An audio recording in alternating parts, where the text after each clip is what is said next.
તો મૃત્યુ જેવી આ જગતમાં કોઈ ભ્રમણા છે જ નહીં. મૃત્યુ છે જ નહીં તો શું કામ તમે ડરો છો?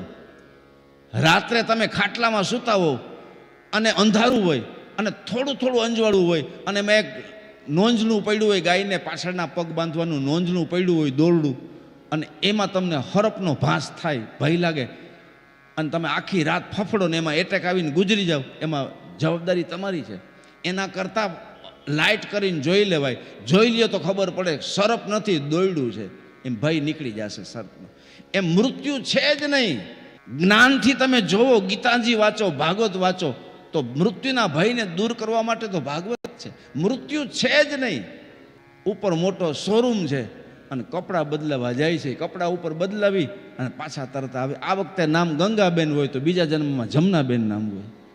આ વખતે રામભાઈ નામ હોય તો બીજા જન્મમાં કરશનભાઈ નામ હોય. નામ ફરી જાય છે, શરીરના કપડાં બદલે છે, બાકી કોઈ મરતું જ નથી. એટલે કૃષ્ણએ કીધું, અર્જુનને વિષાદ થયો કે આ મારો દાદો, આ મારા ગુરુ, આ બધાને મારે કેમ મારવા? ત્યારે કૃષ્ણએ દિવ્ય દ્રષ્ટિ આપીને કીધું, આ બધા મરેલા જ છે, તારે ખાલી લાકડા જ ભેગા કરવાના છે અને તું કોઈને મારી ન શક, કોઈ મરતું જ નથી.